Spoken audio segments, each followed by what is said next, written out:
Hi dear, welcome to positive vibes. നമ്മൾ ഇന്ന് DM-ൻ്റെ current എനർജിയാണ് നോക്കുന്നത്. കറണ്ട് എനർജിയിൽ വന്നിരിക്കുന്നത് കിങ് ഓഫ് സോർട്സ് ആണ്. അതായത് അവർ ഇതുവരെയും മറ്റുള്ളവരിൽ ഇമോഷണലി ഡിപ്പെൻഡൻ്റ് ആയിരുന്നു. അതായത് അവർക്കൊരു വിധേയത്വം ഉണ്ടായിരുന്നു. മറ്റുള്ളവരുടെ മുന്നിൽ അവർക്ക് അവരുടെ അഭിപ്രായം പറയാൻ പറ്റാതെയൊക്കെ നിന്ന് പോയിട്ടുണ്ട്. പല കാര്യങ്ങളും യെസ് യെസ് എന്ന് പറഞ്ഞ് നിന്ന് പോയിട്ടുണ്ട്. ആ ഒരു സാഹചര്യത്തിൽ നിന്നൊക്കെയും മാറി അവരൊന്ന് ബോൾഡായിട്ട് തീരുമാനങ്ങൾ എടുക്കാൻ പഠിച്ചിട്ടുണ്ട്. അവരുടെ അനുഭവങ്ങളിൽ നിന്നായിരിക്കാം അവർ ഉറച്ച തീരുമാനങ്ങളിലേക്ക് വന്നിട്ടുണ്ട്.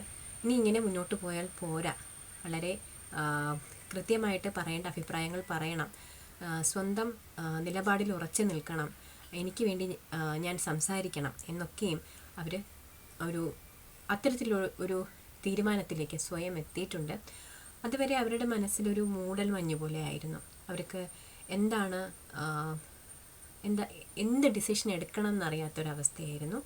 ഇപ്പോൾ അതൊക്കെയും മാറി അവർക്കൊരു വ്യക്തത വന്നിട്ടുണ്ട്. എല്ലാ കാര്യത്തിലും ഒരു ക്ലാരിറ്റി ഉണ്ട് അവരുടെ ചിന്തയിലും പ്രവൃത്തിയിലും ഒക്കെ.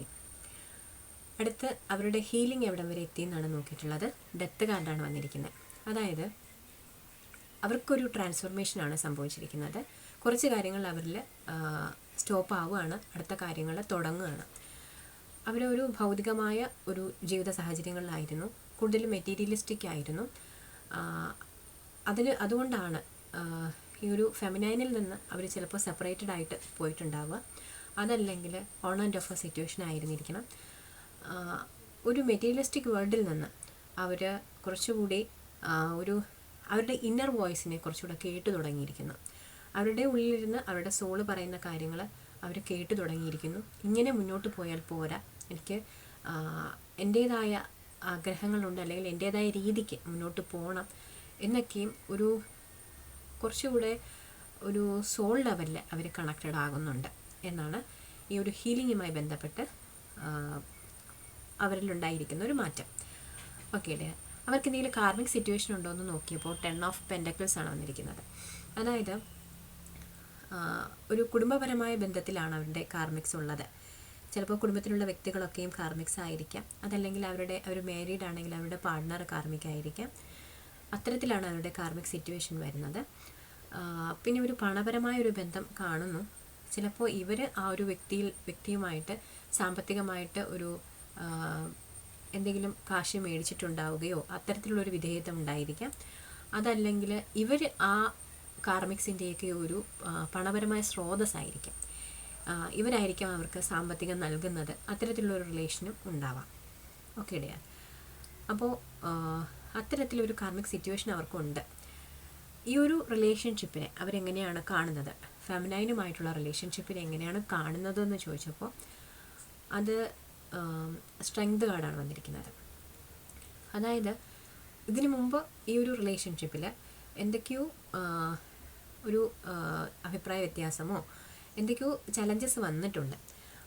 ആ സാഹചര്യങ്ങളെയൊക്കെയും ഒരു നയപരമായ രീതിയിൽ സമീപിച്ച് അവയൊക്കെയും സംയമനത്തോടുകൂടി സമീപിച്ചുകൊണ്ട് ഈ ഒരു റിലേഷൻഷിപ്പിനെ നല്ല രീതിയിൽ മുന്നോട്ട് കൊണ്ടുപോകാനാണ് അവർ ആഗ്രഹിക്കുന്നത്.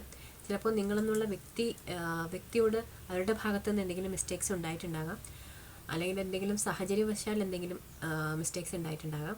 അവയൊക്കെയും സോൾവ് ചെയ്ത് മേ ബി അവരുടെ ഭാഗത്താണ് മിസ്റ്റേക്ക് എങ്കിൽ അത് നയപരമായിട്ട് സോൾവ് ചെയ്ത് മുന്നോട്ട് പോകണം എന്നാണ് അവർ ആഗ്രഹിക്കുന്നത്. സമാധാനത്തിൻ്റെ പാതയിലൂടെ മുന്നോട്ട് പോകണം എന്ന്. പിന്നെ നിങ്ങൾക്കുള്ളൊരു ഗൈഡൻസ് എന്ന് പറയുന്നത് അത് 4 ഓഫ് കപ്സ് ആണ് വന്നിരിക്കുന്നത്. നിങ്ങൾക്ക് കുറച്ചധികം ഓപ്പർച്യൂണിറ്റീസ് മുന്നിലുണ്ട്. ദൈവികമായിട്ടുള്ള ഡിവൈൻ കൊണ്ടുതരുന്ന ഓപ്പർച്യൂണിറ്റീസും ഉണ്ട്. നിങ്ങളിതൊന്നും എടുക്കാതെയും പാസ്റ്റിനെ കുറിച്ച് എന്തൊക്കെയോ ചിന്തിച്ചിരിക്കുന്നതായിട്ടാണ് കാണുന്നത്. അതല്ലെങ്കിൽ നിങ്ങളുടെ കറണ്ട് സിറ്റുവേഷൻ നടക്കുന്ന കാര്യങ്ങളുമായി ബന്ധപ്പെട്ട് നിങ്ങൾ ഭയങ്കരമായ ആലോചനയിലാണ്. ആലോചന കൂടിക്കഴിയുമ്പോൾ അതൊരു വിഷാദത്തിലേക്കൊക്കെ പോകും. അപ്പോൾ അത്തരത്തിൽ ആലോചിച്ചിങ്ങനെ ഇരിക്കരുത് എന്നുള്ളതാണ് ഡിവൈൻ ഗൈഡൻസ്. ചിലപ്പോൾ നമ്മുടെ മനസ്സിനൊക്കെ ഒരു പാകപ്പെടുത്തേണ്ട ആവശ്യം ഉണ്ടായിരിക്കാം. അതിനൊരു ടൈം ആവശ്യമാണ്. പക്ഷേ ആ ഒരു ടൈമിങ് ഒരുപാടായി പോകരുത്. നിങ്ങൾ പ്രവർത്തിക്കേണ്ട സമയത്ത് നിങ്ങൾ പ്രവർത്തിക്കണം. ഡിവൈൻ നൽകുന്ന അവസരങ്ങൾ സ്വീകരിക്കണം, മുന്നിലുള്ള അവസരങ്ങളും സ്വീകരിക്കണം എന്നാണ് ഡിവൈൻ ഗൈഡ് ചെയ്യുന്നത്. അതുപോലെ തന്നെ നിങ്ങൾക്ക് ബോട്ടം ഓഫ് ദ ഡെക്ക് വന്നിരിക്കുന്ന 10 ഓഫ് കപ്സ് ആണ്. നിങ്ങളുടെ ഈ ഒരു ഇപ്പോൾ നിങ്ങൾ ഇങ്ങനെ വിഷമിച്ചിരിക്കുകയാണെങ്കിൽ ഇനി അങ്ങോട്ടേക്ക് നിങ്ങൾക്കൊരു പോസിറ്റീവായിട്ടുള്ള ചേഞ്ചാണ് വരാൻ പോകുന്നത്. ഒരു ഫാമിലി അറ്റ്മോസ്ഫിയർ പോലെ നിങ്ങളെ സഹായിക്കുന്ന കുറച്ച് വ്യക്തികൾ, അല്ലെങ്കിൽ നിങ്ങളെ കരിയർ വൈസോ അല്ലെങ്കിൽ നിങ്ങളെ ഇമോഷണലി ഒക്കെയും സപ്പോർട്ട് ചെയ്യാൻ തക്ക പ്യുവർ സോൾസ് ആയിട്ട് നിങ്ങൾ കണക്റ്റഡ് ആകും. അവിടെ അവരുമായി ചേർന്ന് നിങ്ങൾക്ക് ചെയ്യേണ്ടുന്ന ഒരു പർപ്പസോ മറ്റും ഉണ്ടായിരിക്കും. ആ ഒരു കമ്മ്യൂണിറ്റിയിൽ നിങ്ങൾക്ക് വേണ്ടുന്ന എല്ലാ സപ്പോർട്ടും സഹായവും ഒക്കെയും കിട്ടും. നിങ്ങൾ നല്ല രീതിയിൽ അവരെ നർച്ചർ ചെയ്ത് മുന്നോട്ട് കൊണ്ടുപോകും. അപ്പം നിങ്ങൾ അങ്ങോട്ടും ഇങ്ങോട്ടും സഹായിച്ചും സഹകരിച്ചും നിങ്ങൾ മുന്നോട്ടേക്ക് പോകും. അത്തരത്തിലൊരു ഫാമിലി അറ്റ്മോസ്ഫിയർ അവിടെ ക്രിയേറ്റ് ചെയ്യപ്പെടുന്നുണ്ട്. അവിടെ വളരെ നല്ല സെലിബ്രേഷൻസ് ഉണ്ടാകുന്നുണ്ട്. നിങ്ങളുടെ ആ ഒരു എല്ലാവരും ഒരുമിച്ചുള്ള ആ ഒരു പ്രയത്നം ഫലം കാണുന്നുണ്ട്. അതിൻ്റേതായ സെലിബ്രേഷൻസും ഒക്കെയും അവിടെ ഉണ്ടാകുന്നുണ്ട്. അത്തരത്തിൽ നിങ്ങൾ ഡെവലപ്പ് ആകും എന്നാണ് നിങ്ങൾക്കുള്ള ഡിവൈൻ ഗൈഡൻസ്. അപ്പോൾ ഇതൊരു ജനറൽ റീഡിംഗ് ആണ്, ടൈംലെസ് റീഡിംഗ് ആണ്. നിങ്ങളെപ്പോൾ കണ്ടാലും നിങ്ങൾക്ക് റെസനേറ്റഡ് ആകുന്നതാണ്. ഇതിൽ പറഞ്ഞ കാര്യങ്ങൾ നിങ്ങൾക്ക് റെസനേറ്റഡ് ആകുന്നുണ്ടെങ്കിൽ ഒന്ന് ലൈക്ക് ചെയ്യുക വീഡിയോ. അതുപോലെ തന്നെ നിങ്ങളുടെ കമൻറ്റ് സെക്ഷനിൽ നിങ്ങളുടെ അഭിപ്രായങ്ങൾ രേഖപ്പെടുത്തുക. നിങ്ങൾക്ക് നിങ്ങളുടേതായ ഒരു റീഡിങ്, അതായത് നിങ്ങളുടെ കൗണ്ടർ പാർട്ടിൻ്റെ റീഡിങ്ങോ അത്തരത്തിൽ ടിൻ ഫ്ലെയിം റിലേറ്റഡ് ആയിട്ടുള്ള എന്തെങ്കിലും റീഡിങ് നിങ്ങൾക്ക് എടുക്കണം എന്നുണ്ടെങ്കിൽ, അതല്ല നിങ്ങളുടെ പേഴ്സണൽ ലൈഫുമായിട്ട് റിലേറ്റ് ചെയ്തുകൊണ്ട് നിങ്ങൾക്കൊരു ഗൈഡൻസ് ആവശ്യമാണെങ്കിൽ, ഇപ്പോൾ കരിയർ വൈസോ ഈ ഒരു തരത്തിൽ റിലേഷൻഷിപ്പ് ബേസിസ് ആയിട്ടോ ഹെൽത്ത് റിലേറ്റഡ് ആയിട്ടോ എന്തെങ്കിലും ഒരു പേഴ്സണൽ ലൈഫ് റിലേറ്റഡ് അല്ലെങ്കിൽ നിങ്ങളുടെ എഡ്യൂക്കേഷൻ ബേസ്ഡ് ആയിട്ടൊക്കെയുള്ള റീഡിങ് എടുക്കണം എന്നുണ്ടെങ്കിൽ ഞാൻ കൊടുത്തിരിക്കുന്ന വാട്സപ്പ് നമ്പറിൽ കോൺടാക്റ്റ് ചെയ്യാം. Okay dear, thank you so much.